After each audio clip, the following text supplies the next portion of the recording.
હે દાદા ભગવાન, મને કોઈ પણ દેહધારી જીવાત્માનો કિંચિત માત્ર પણ અહમ ન દુભાય, ન દુભાવાય કે દુભાવવા પ્રત્યે ન અનુમોદાય એવી પરમ શક્તિ આપો.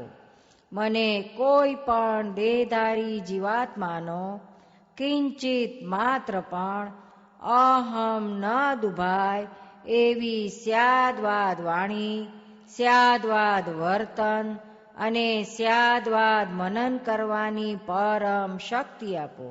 હે દાદા ભગવાન, મને કોઈ પણ ધર્મનું કિંચિત માત્ર પણ પ્રમાણ ન દુભાય, ન દુભાવાય કે દુભાવવા પ્રત્યે ન અનુમોદાય એવી પરમ શક્તિ આપો.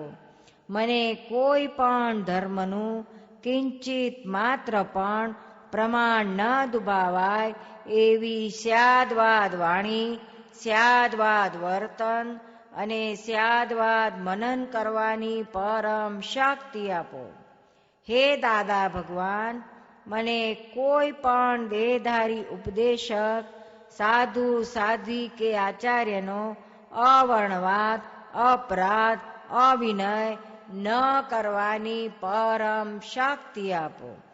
હે દાદા ભગવાન, મને કોઈ પણ દેહધારી જીવાત્મા પ્રત્યે કિંચિત માત્ર પણ અભાવ, તિરસ્કાર ક્યારે પણ ન કરાય, ન કરાવાય કે કર્તા પ્રત્યે ન અનુમોદાય એવી પરમ શક્તિ આપો.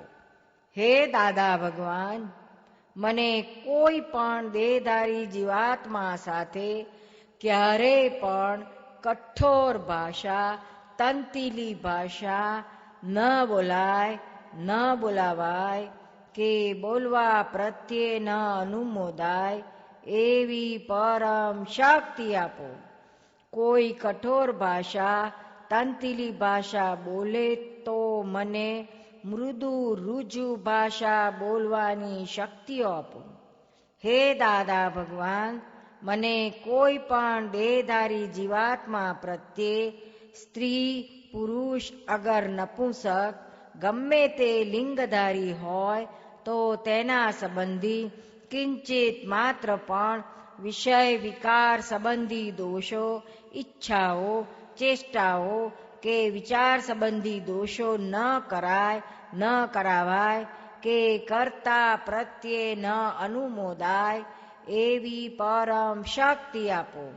મને નિરંતર નિર્વિકાર રહેવાની પરમ શક્તિ આપો. હે દાદા ભગવાન, મને કોઈ પણ રસમાં લુબ્ધપણું ન કરાય એવી શક્તિ આપો. સમરસી ખોરાક લેવાય એવી પરમ શક્તિ આપો.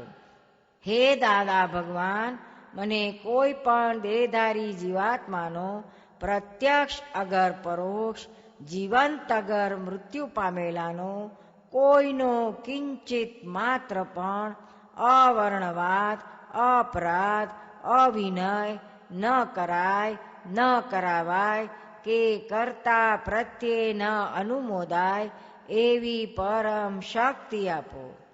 હે દાદા ભગવાન, મને જગત કલ્યાણ કરવાનું નિમિત્ત બનવાની પરમ શક્તિ આપો, શક્તિ આપો, શક્તિ આપો.